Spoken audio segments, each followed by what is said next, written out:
This is Jessica, and you're listening to the Friendly Atheist podcast. I am joined today by Parvesh Cheena. Welcome. Hi, Jessica. How are you doing today? I'm doing good. Just snuggling up in my bed. Yeah, we are in your hotel room together. Yes, it's very intimate. Yeah, in the modern day, we can't have these kind of auditions or interviews anymore. No, absolutely not. Yeah, we just finished the morning show, too, so it's very much on my mind. So, Parvesh, you are an actor. So, I know you primarily as a friend of my husband's. Yeah, we know each other personally.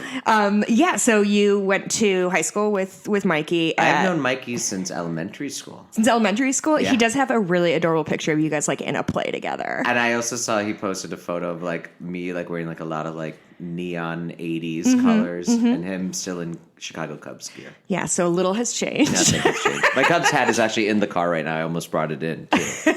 But I just thought it'd be too on the nose. But so, yeah, you're an actor. You're living out in L.A. Yeah. We would know you from Outsourced. Yeah, that was my big break. Yeah. Where did I just recently see you? I feel like I see you all the fucking time. Like, I was booking a business trip. And you had a Southwest campaign? Yeah. So I was like a couple years ago. Just for like, that ran just for like 2 weeks, I think. But I was in a meeting and I went to like southwest.com and I was like, that's Parvesh. Yep. Like, on the header. Why is I even Parvesh? tweeted them. I'm like, hey, Southwest, can I get some more points? And they were just like, thank you for being in our commercial.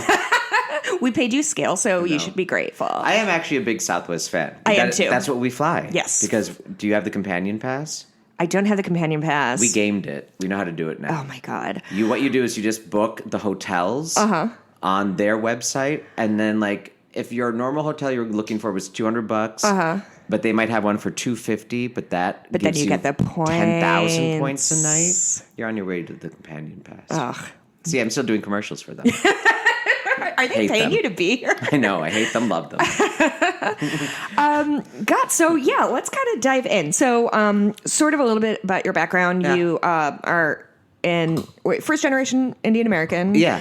What does that mean, right? Is that first generation means because I was the one born here. Yeah, your parents immigrated. And they were not born here. Right. Yeah. Which my co-host is also a first generation Indian American, huge community where we grew up of Indian American. But specifically, can we talk a little bit about being gay and Indian and how your culture sort of, was that ever an extra speed bump? Yes and no, but like I have to view life through the lens of being American. Sure. You know, I always love when people ask, what's your nationality? I'm like, American, idiot. Or like, where are you from? Yes, wink, wink, we wink. get that all the time, but when they're trying, I'm like, come on, people. Nationality, the word nation is in it. Right. Ethnicity, that's your race, ethnic background. So through the lens of America, it's just still that same like suburban kind of upbringing. Parents have issues, sure, for a bit, but get over it. Yeah. You know? We're 40 now. Oh my God, we're all aging. Well, in the sense, like I do like it. My partner's dad said that he found his 40s to be his most powerful. Ooh. Yeah, is that nice to look I ahead like that to? a lot. Yeah. So Mikey just turned 40 and he's thrilled about it because he thinks people will expect less from him. Totally. I like it. I don't have to worry about the new music or trends. I don't care. Yeah. I really think like Lady Gaga was like the last new artist that I was like Gaga over. I don't know like any songs. Even my partner, he's 5 years younger, so he knows like Billie Eilish. I don't know Ariana Grande. is. Who when I hear them, they're great, but like I just don't need to now. I just do the favorites that my iPhone, Apple Music does every week, every Tuesday. Yes. It makes my favorites playlist, and I'm like, great, done.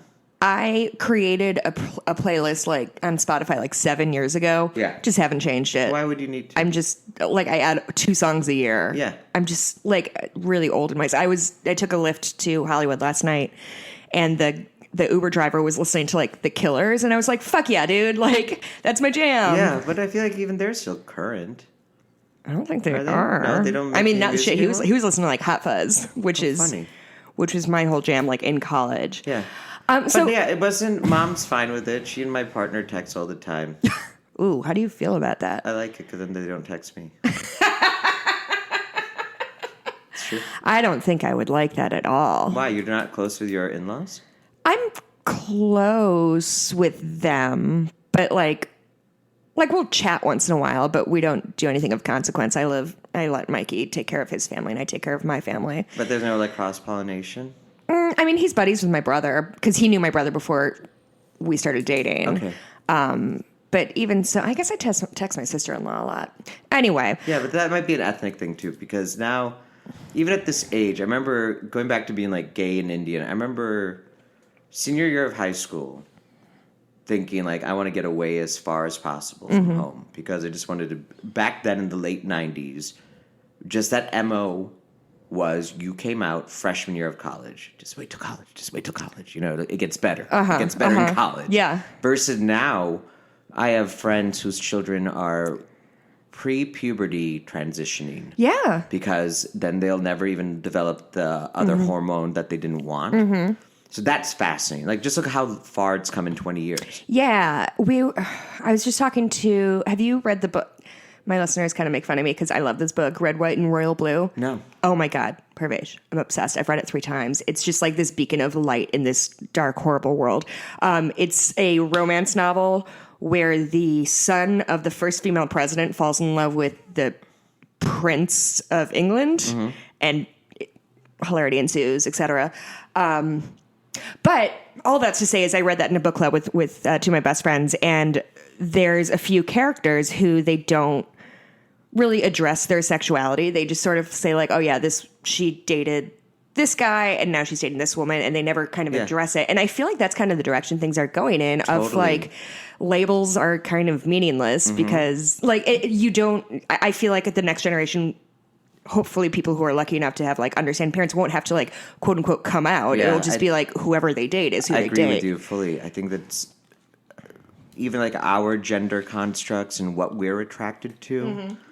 I talk a lot about like how the 90s, you know, in your preteens, teens for me, like when we were coming out and your sexuality is awakening, it was still a very white, especially the 90s, was very white, smooth, trimmed, wax kind of aesthetic. You know, there was no people of color who were gay, and let alone body types that now we see everywhere. Sure. But I'm still a little, and I'm breaking it down a bit, but like I have still been attracted more so to cisgendered, masculine presenting men. And I think you're right. I think that people, like maybe we're 2 generations, if not a generation away from like it being just you're attracted to people. Yeah, and it's funny because I never like I identify as straight. I've only dated men, but I was my same friend. This is my best friend and her wife who live in Portland. We went to high school together. I officiated their wedding. They're the best people in the they're your family. They're my people. Leah and I would watch. It was a bad reality show on MTV.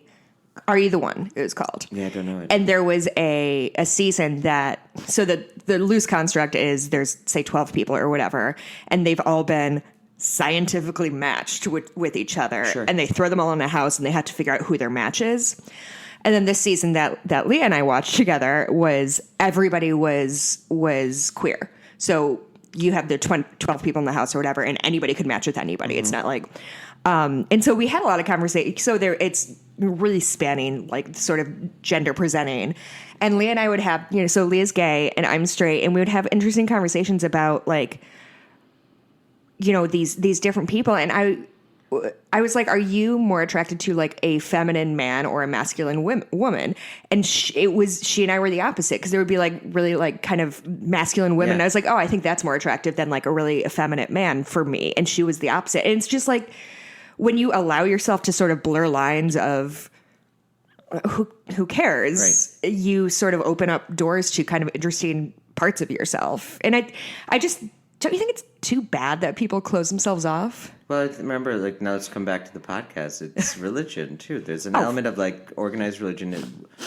I liken a lot of the patriarchy, you know, marriage even as a construct from, we know, like, this came about from land mergers, property, kingdoms aligning. So it wasn't, you know, people, even in royalty, had harems, and they had their... Sure.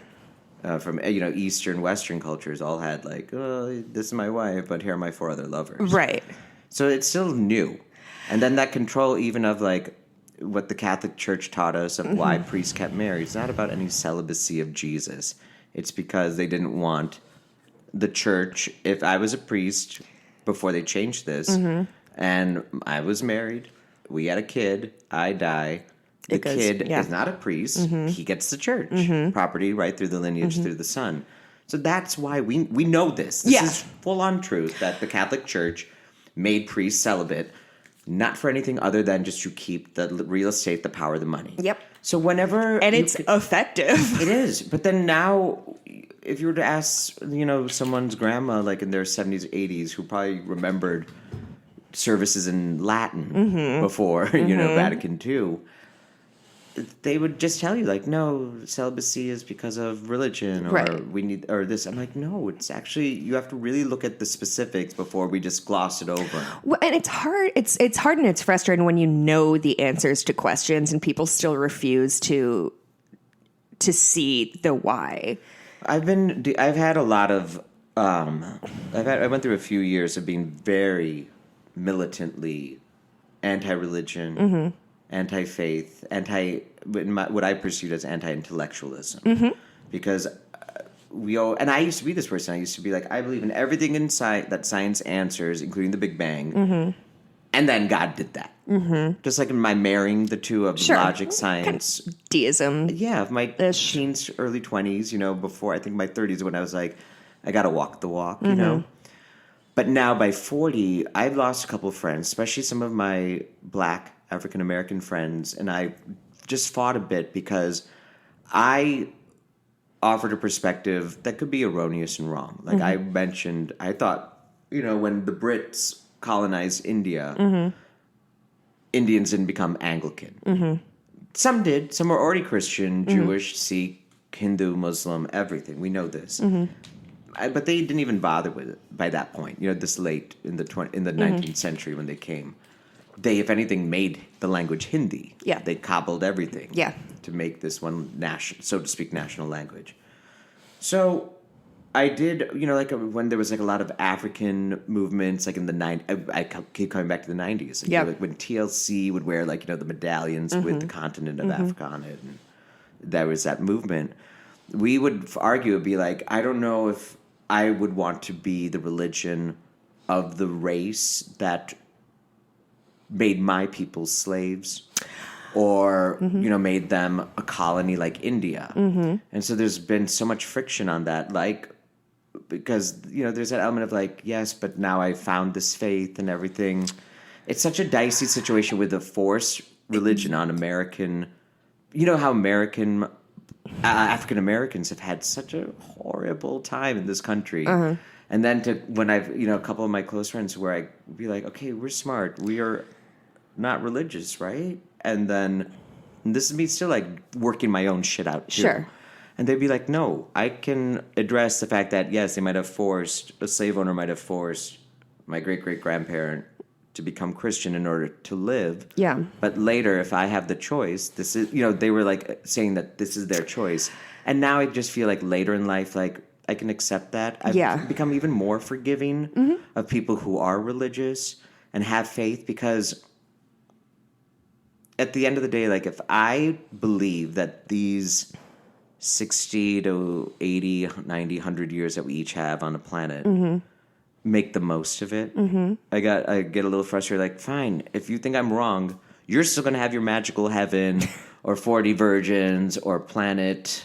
Did I get everything? I think that's like Christian. Yeah, Mormonism. Or your resurrection. No. Or reincarnation. Reincarnation. We got it. We got heaven, reincarnation, virgins for planets for Mormons. What do Scientologists get? The lizard people? What's that? Dezu or Yezu? We have the bad Thetans or something. Oh, yeah. Anyway. But I mean, I'm like, you'll have that. Why? Don't worry about then.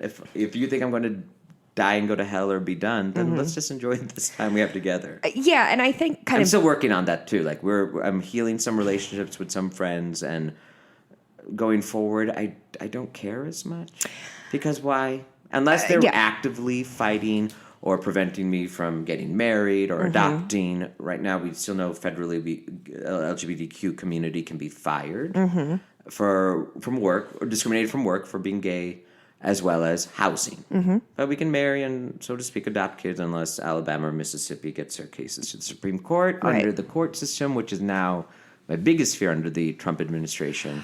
Right? Don't you feel like the courts are fucked for the rest of our lives? Oh, yeah. That's all we talk about on this show. It's like how fucked the courts are. And courts, right? It's all about, forget about, Congress will come back, president will come back. Yeah. Courts are fucked. Those people in there, those judges. Who are my age, who are like 34. Who've never tried a case, who don't believe in and who the birth American control. And who the American Bar Association's been like, no, this guy sucks. Doesn't matter. That's their professional opinion. It's like, fuck this guy.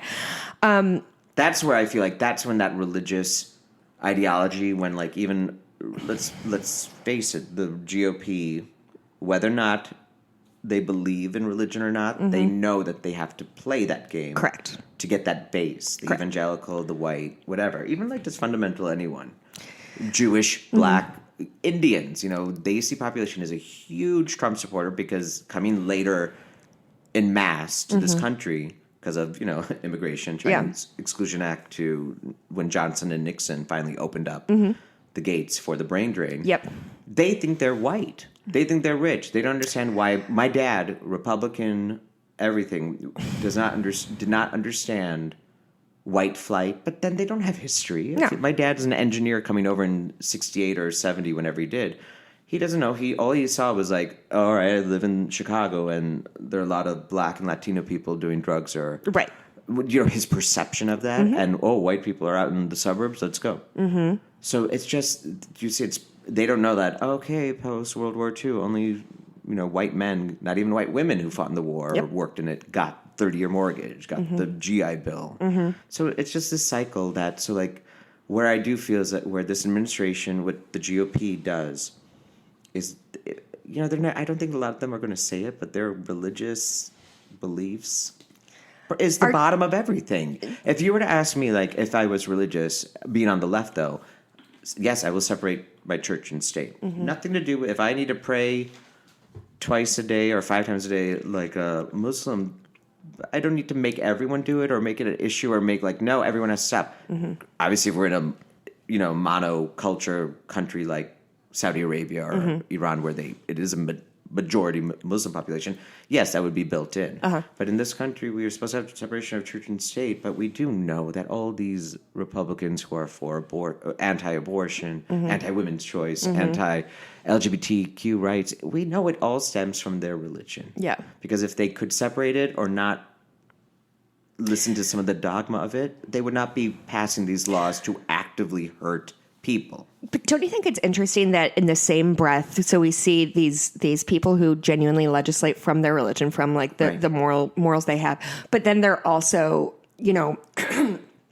freaking out about Shia law or whatever. Like, oh my God, like the Muslims are going to come in and make us do the things that we don't want to do. And I'm like, I'm living that right now. I am living in a society that my rights are limited based on your religion. Like, what the fuck are you worried about? Yeah, I never understand. Sharia law, not Shia law. I've never understood the Islamophobia because as an atheist, I look at them and I'm like, you are all in the line of Abraham.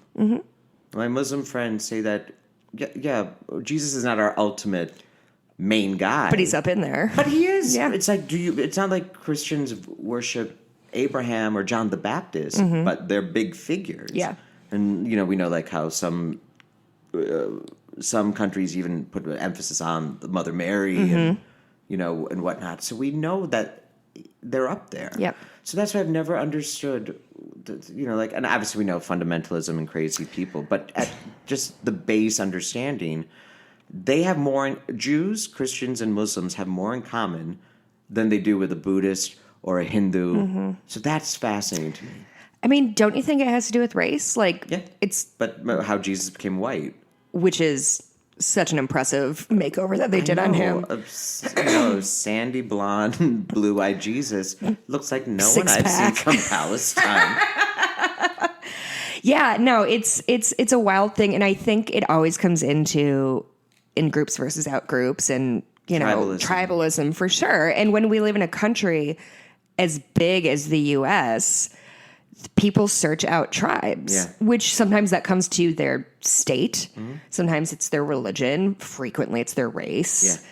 But people are always trying to make sure they exclude people to make them feel included. I don't get it. I will never understand. No. People can even get mad at me, like the people who are very pro multiculturalism, because I do, and I respect the idea. I'm not against multiculturalism. What I mean is the people who do love, and it's great that they celebrate, and now we're having all these things of like cultural appropriation, but I loved it personally. I liked it when kids or friends would dress up in Indian formal. Yeah. Because I was touched. And I know that there are other people in other groups that'd be like, you're appropriating my culture. Sure. I'm like, well, they clearly don't own these kurta pajamas. I'm letting them all wear them because I want them to support me as I'm hosting the gay South Asian event. Do you know what I mean? Like, it just was not an issue. No, but I think that's different than like your friends all of a sudden like starting to wear that every day and being like, but I don't know, but why not? Because it's clothing. Yeah. And listen, I'm not here to tell you. No, totally. But like, I'm just trying to think of like my partner, super white, 6'2", Japanese language undergrad major, spent a year in Tokyo. Totally bragging because.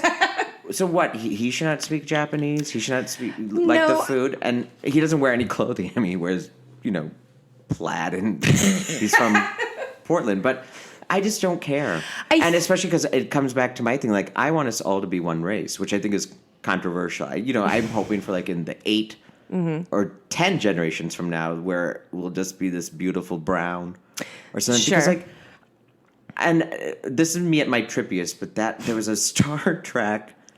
The new generation, the next generation movie, one of the ones like First Contact, where they have to go back in time to show, and they had to help like James Cromwell and Alfred Woodard like make that first rocket to show that the Earth had finally made it, caught up technology. Yeah, I joke that like if that happens and an alien comes here, then we'll finally be one human race.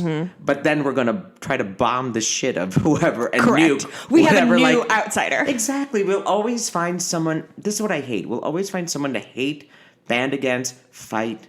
I don't understand that. This is where I feel like we're flawed as a race or a society or a species. Yeah.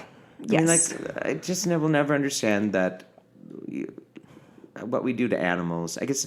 Let's go further. Like, I'm on the path to veganism, already being veg, because I just don't get it. I don't understand like how we and let's talk Americans specifically, love cats and dogs. I love my dog. I love my Mr. Beans. True. And then we eat cows, pigs, what else am I missing? Chickens, right? But turkey, poultry. We know that we call it fowl or beef or like you said, and other countries eat dog or cat, and we're like, oh my god, those savages. I'm like, we fucking eat chickens or cows, the gentlest animals. And it's impressive when and as a person, I've discussed this on this show too, because Hemet is also a vegetarian, because he grew up Sikh. I don't Sikh know. Or Hindu. Hindus are Jain. No, he grew up Jain. Jain. Yeah. Okay, the Jains are because my best friend Sonal is Jain. Some people back in India, they even like wear like masks that almost look like burqas, and they sweep in front of them so they don't step on insects. Yes, exactly. They don't eat root vegetables. Oh, I didn't know root vegetables. Why? Some do, but like some pure ones or like very strict adhering. Like which no Christian I know is, because like if you're going to follow the Old Testament, you can't eat shrimp.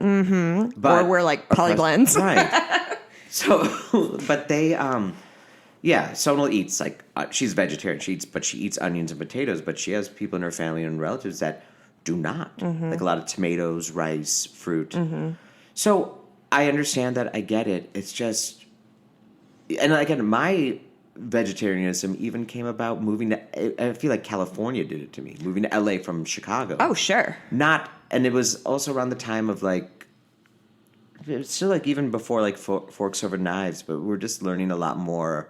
Fast Food Nation, the book really did it? Pushed me into it a lot. Super Size Me. Also the documentary, it just was like, I don't know. I don't need it, and I don't want to kill or harm another living creature with a central nervous system. To be specific, because they feel pain. Sure. You know, some people say that they eat. Some vegetarians, especially in Asia, will eat insects like crickets, grasshoppers, Oaxacan food. Even here, like in Mexico, they eat grasshopper.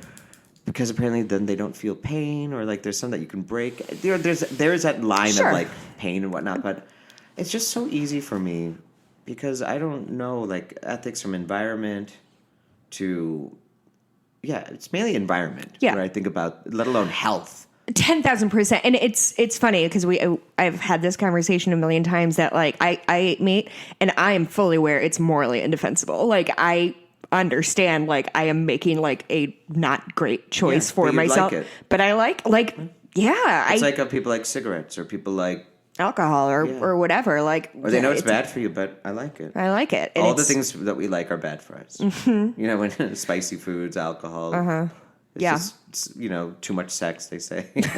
Do they say that? Hey, some religions do. Well, it's control. I don't know if that's scientifically based. Not at all. But I mean, it's just still that like that element of like, you know, remember like how they're like, don't masturbate, you know, like all that stuff. Like it'll make you, what's his hairy name? Hairy palms or something. I'm like, which is such a specific thing. Would you rather not have boys wouldn't you rather have boys masturbating healthily than becoming incels later in life, or like feeling that I can only get off with another partner and then we deal with physical assault and I mean, like, promote happy, healthy sexual self. And I think that's what's so bizarre to me when we talk about like, you know, anti-choice, things like that. Sex, because it's the pleasure element that they ignore, or like you can only have sex to procreate, which is a bananas thing to say, because even within marriage, you're saying like I couldn't have sex with my husband unless I'm actively trying to conceive. Like that is,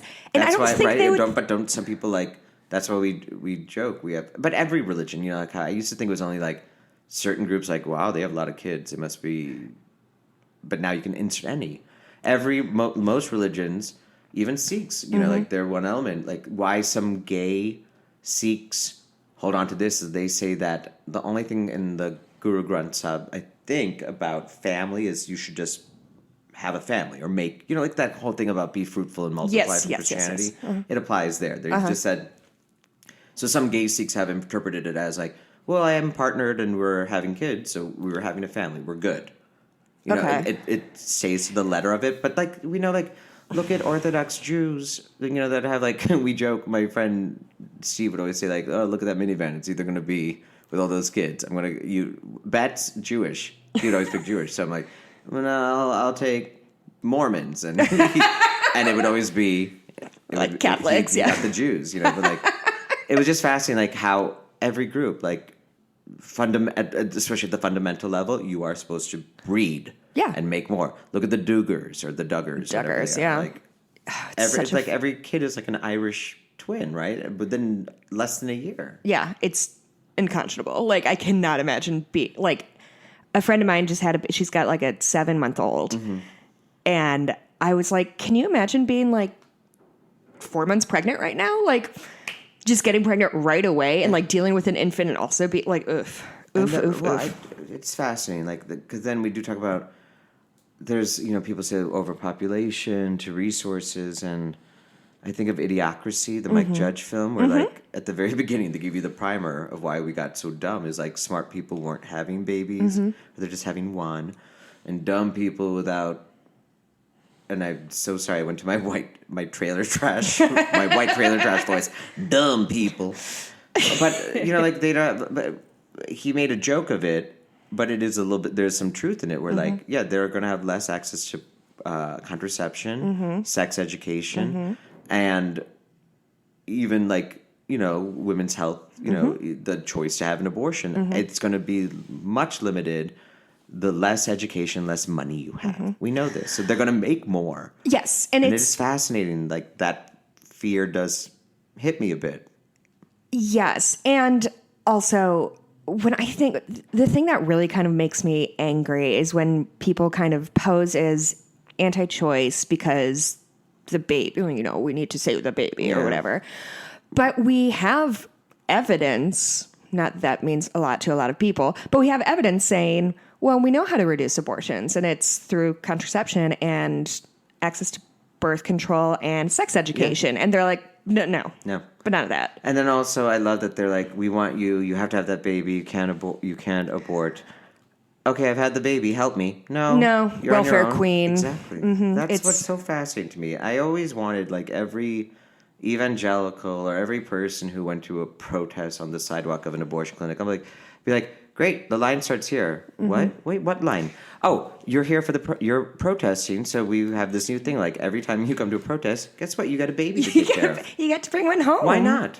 That's why I've never understood. Like, if you are so intent on this, then make a deal with that kid or anybody who's thinking about not having a child.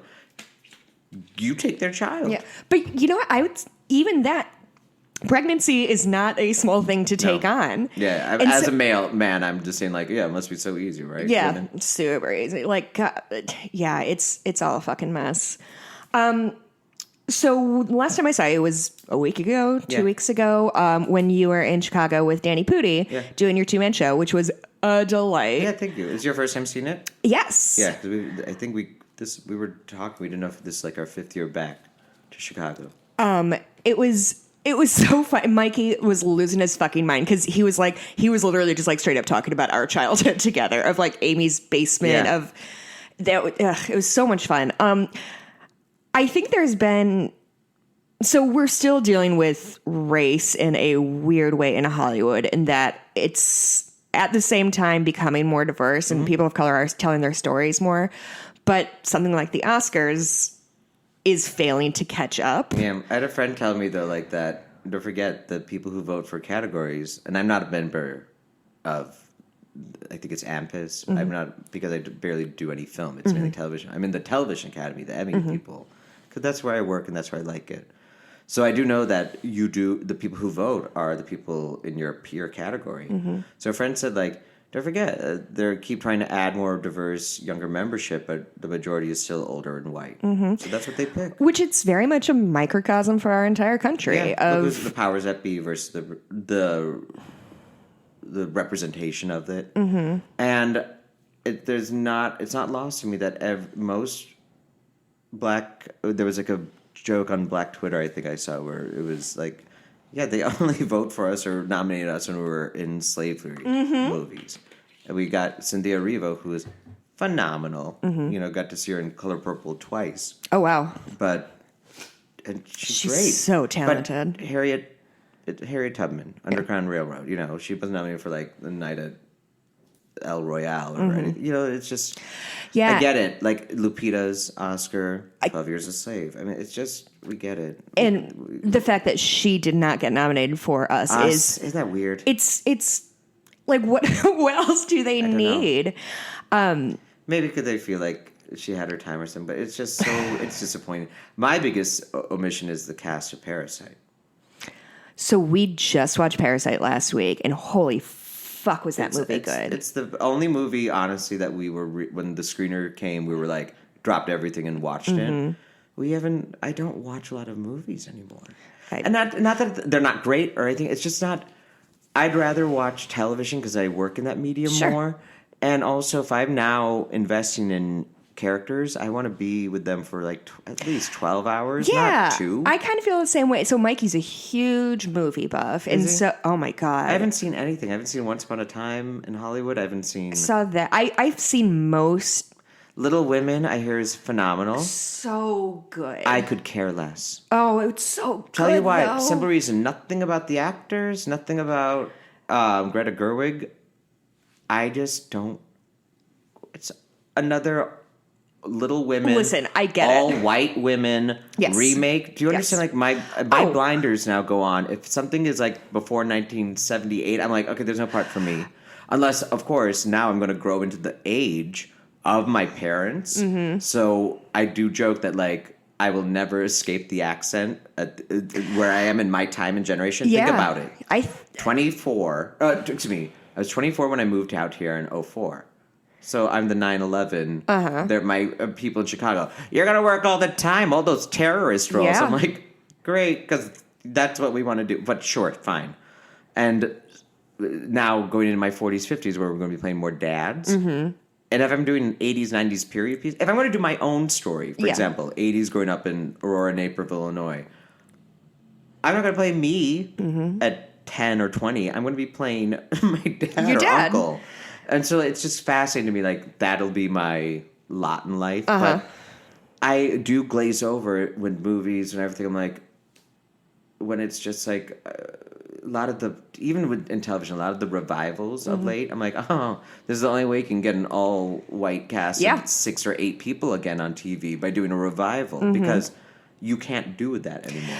Friends, and I love Friends. I loved Friends. You know, Lisa Kudrow, whenever I see her in public, which I've seen her 2 or 3 times, I get really nervous around because she was my favorite. Yes. But you just can't do it. And even not even so much like you can't just tag in the one brown person anymore. Correct. It has to be a more balanced group of people, especially New York, especially the cities, you know.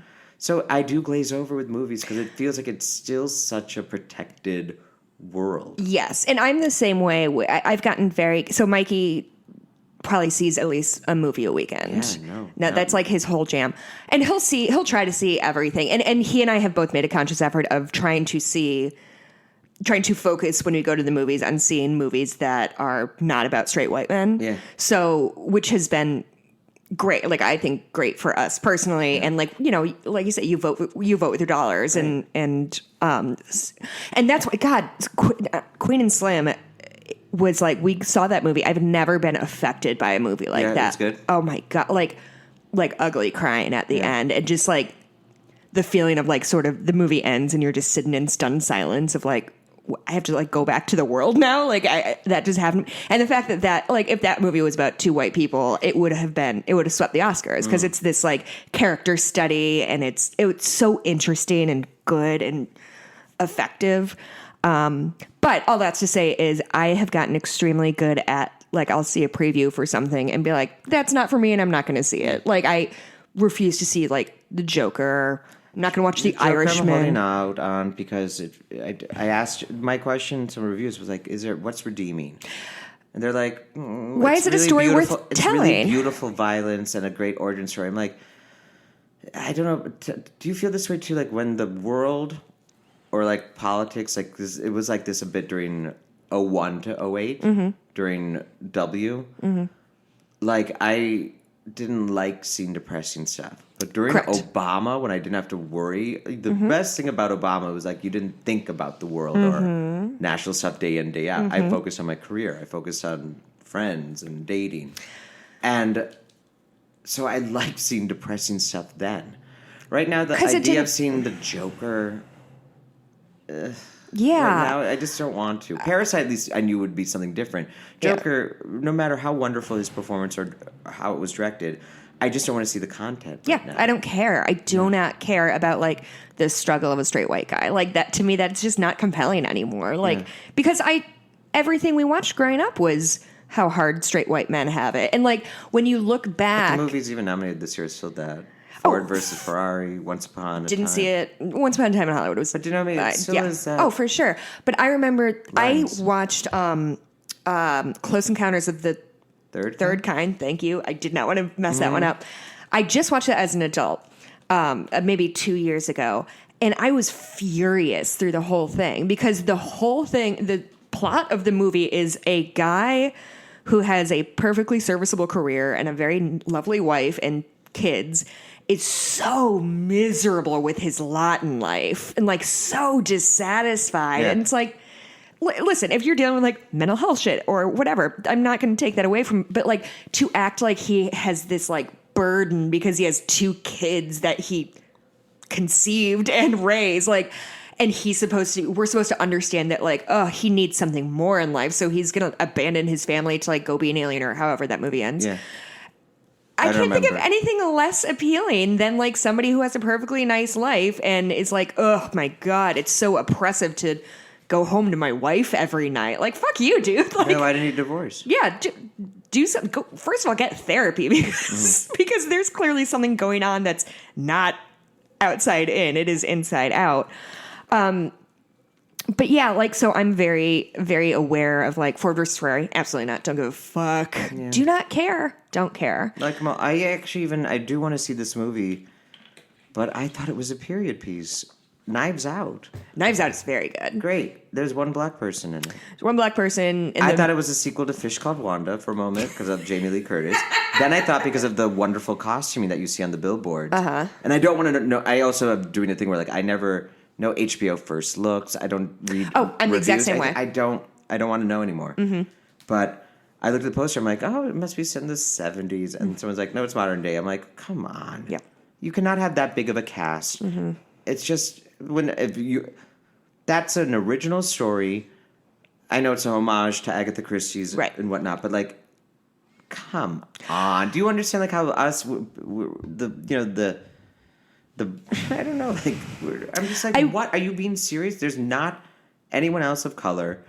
It's so frustrating, especially in original when the Marvel movies and Star Wars films are having more diversity than an original film set in modern day. Well, I will say in defense of Knives Out, which I don't think you're wrong, and I haven't seen it. Yes, so, and I do want to, and I really like Rian Johnson. But the main character, our kind of audience surrogate, is a Latina woman.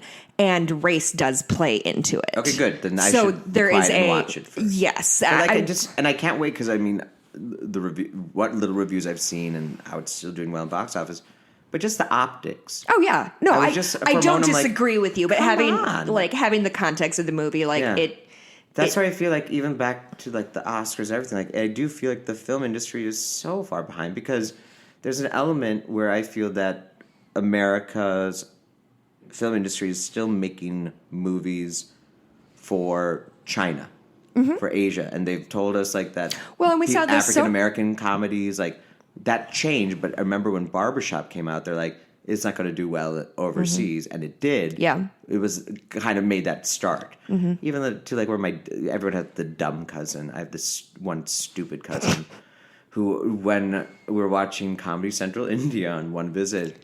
And it was Tracy Morgan on 30 Rock. And my cousin goes, are all the blacks in America funny? And I'm like, oh, okay, first of all, we don't say the blacks. But, let's break that down. Yeah, but it was just like, but that's his perception. Sure. Because all he sees is comedies on TV or Will Smith movies or whatnot. Yeah, well, and I think it's interesting that Hollywood has and as a like non-Hollywood person, but it seems to me they have this very like specific thing of like this women-led movies don't play, minority-led movies aren't going to do huge results. But then time and time again, we see that being proved false. Like even something like the one of the Fast and Furious movies. Yeah, I like those movies because they are I feel like that honestly, it's even still not my genre, and I'm like, yeah, I do. This is bad, but I do watch things to see like if I would be in that world. This Parvesh Cheena in real life would never be in that fast. I don't even like cars. You know, I like what kind of car? What kind of car do you have, Parv? I'm like, a black one. I stole that from Rita Rudner. She had that joke from years, and it always stuck with me. She'd be like, my husband asks me what kind of car I have, and I tell him I have a red one. That's my bad Rita Rudner. It's very good. But it stuck with me because but I do love oh my God, it's so diverse. Black, white, Asian, Latinx, and mixed. And it's great. And it did great at the box office. Worldwide. And I mean, even so Frozen 2 just came out this year. The first Frozen movie came out 6 years ago, 7. I don't remember. And it was a sensation. And it took them this long to do a sequel to it, whereas there's been 14 Cars movies in that time. Why? Because they don't want to cannibalize the audience. They've had a lot of repeat viewing. They had the stage musical. So and not to mention, and wait another 7 years for Frozen 3. Which is fair, but it seems to me that they're pretty hot and heavy with sequels in general. But for some reason, Frozen, it took them a second to decide they want to move on to number 2. But that's exactly why. Because why would you make a second one when kids are still buying it, renting it? Look at how much. Yeah, that's a good point. Viewing it did. Why rush it? Look at Star Wars. Yeah, 40 years. Mm-hmm. We're still in this genre, and I do think one thing I did like about Force Awakens, especially, was when they said, like, hey, the number one film in the world in the year is led by a woman and a black man. Mm-hmm. So I was like, yeah. Yeah. It was... I did really like Last Jedi, though. Rian Johnson's, I think, is the best film. I liked all three of those movies, and I absolutely... I enjoy... You know, I was a lit major, so I enjoy, like, talking about film and art and things like that. Those are movies that I'm just like, I don't want to engage on like any kind of like debate because like I enjoyed them and I don't need to dig in too much about it. Even Rise of Skywalker, I was like, let go. Yeah. Just enjoy. I liked Rise of Skywalker, and then I was at the #white people, the dog park, talking to people about it. No, we go to the dog park too. #brown people.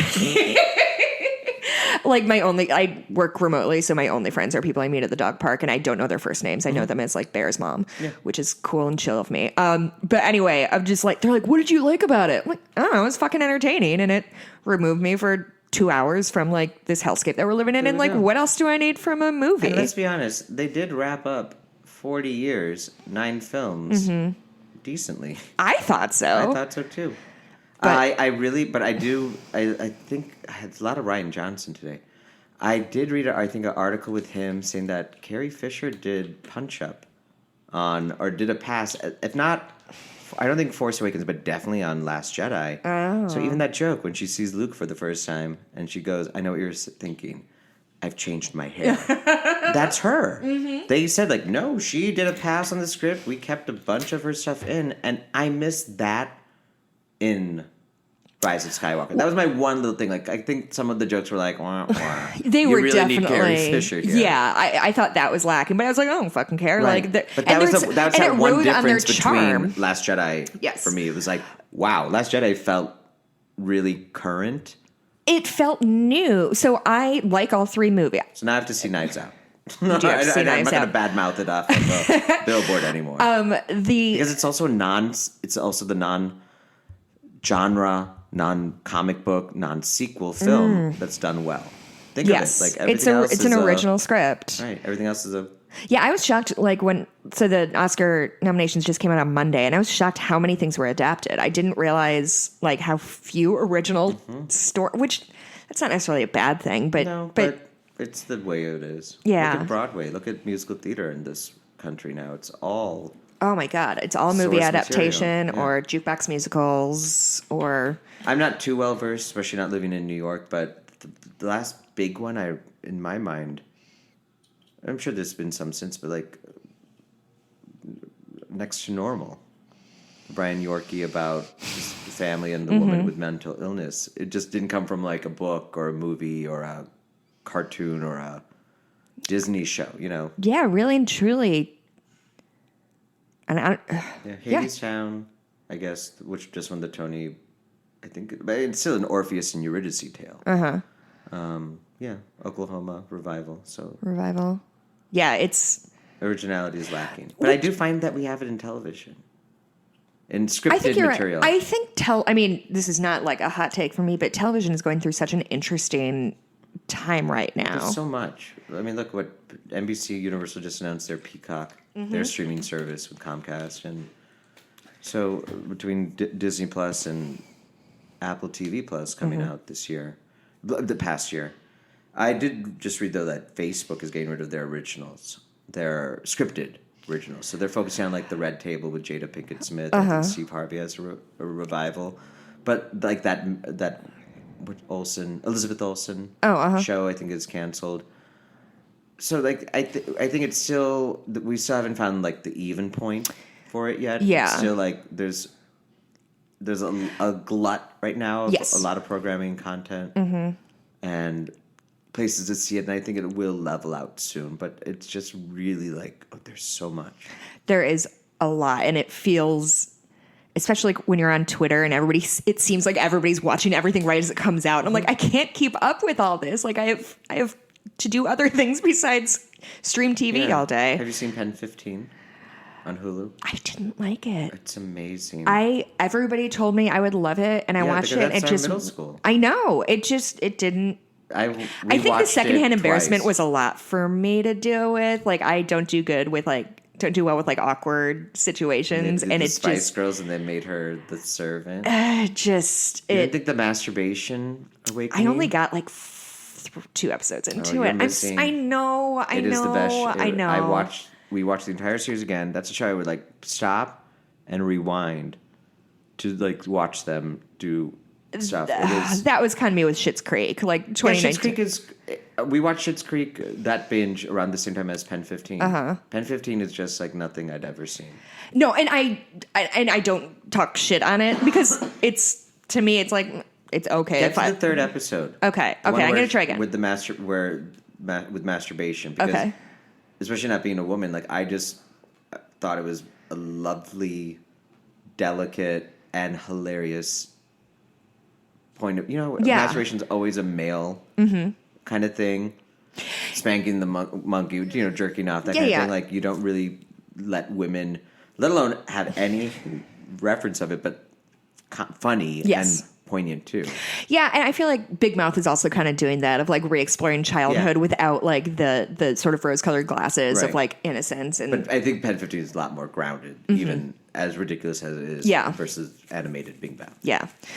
Okay, well, I have to make a flight soon. What time is your flight? 2? It's at 2, but we have to, and we're flying out of Burbank, which makes me feel like real local. Burbank is the best airport to fly out of. It's great. It's the best. Are you doing Southwest? Yes. The direct? Yeah, the direct to Midway. Yeah, it's amazing. Yeah, I will only take that one. And I checked in before Mikey did, so I get the window seat this time. And go enter through the back. Okay. I don't know what that means. Like think of like old school like Pan Am days, like where you walk on the tarmac. Yeah, which I'd never done before, and I felt like fucking dope as hell. So have your, because I do it, I love it every time you come back from Chicago. Have your phone ready and walk and get your selfies. You'll have that security guy behind you, just like making sure you don't run onto the actual tarmac. But go to the back, and you get a great seat, and I'm just telling you, like, it is one of the few airports where I think maybe Long Beach does it too, but I've never flown out of there. But I love that you can, like, it just feels like the 1950s in a good way. Like, that where you can get to walk on the thing and up the stairs. Yeah, I kind of wish I was wearing, like, a cocktail dress and was, like, holding a martini. Well, it also does, like, I realized, like, it also gave, like, a little bit of awe to flying, because like we get in that walkway before we just get on, and you feel disconnected from it. Because when you see the plane, when you're on the tarmac, you're like, oh, we're about to go on a journey. Yeah. What a world. Do you know, like, how when you're again, even I think of, like, I understand, like, how when you call something beef to eat, ooh, beef, delicious, but you're not, cow. Here's your 12-inch cow, New York cow, strip. 6 ounces of a cow. Yeah, your skirt cow. Like, you might be less inclined to eat it. Yeah. So, like, it is just, it's brandy, my dude. Just go to the back, because you'll even get a good seat. You can do that, and it's the one airport you can. Yeah. Brought to you by Southwest Airlines. I'm going to send this to them as your next audition tape. Yeah, just be like, not brought to you by Southwest. You could have had the Southwest. Oh my gosh. Okay, so is there anything you want to plug? I'm recurring on All Rise on CBS, which is a great, diverse show. They're like Simone Missick is the lead, and she was Misty Knight on Luke Cage on Netflix. Oh yeah. I've seen her for like years, and she's just a light and a great. When you're number one on the call sheet, like, it's your show. Yeah. You can have an asshole, or you could have, like, a real leader like her. She was the first person I met, like, which encapsulated it kind of thing. For sure. But we got Lindsay Mendez and Ruth Ann Miles, who are 2 Tony Award winners for, best featured actresses in musicals. So that's been really fun to play. And then I'm doing a stage musical in LA called Found, the Musical, by Hunter Bell, Lee Overtree, and Eli Bolin. Awesome. And Eli, he wrote the music for Co-op, for Documentary Now. Oh, really? And even Mulvaney's new Sack Lunch show on Netflix. That's so fucking good. I couldn't believe how good that was. And don't tell me, because Eli even sent me the link.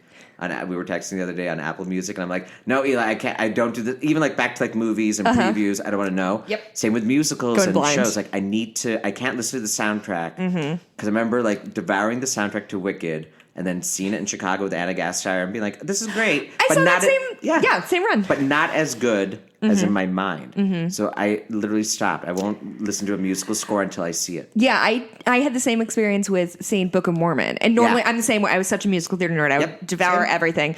And then I saw Book of Mormon blind and was like, oh, this is so fucking good. And now listening to the music reminds you of that. Yes. Not like the anticipation. But we're lucky. We live in cities where things tour and we can do that. Yes, I have a lot of thoughts on the exclusivity of Broadway and why we need to make it more accessible to people. Yeah, but regional theaters can help with that too. Yes, of course.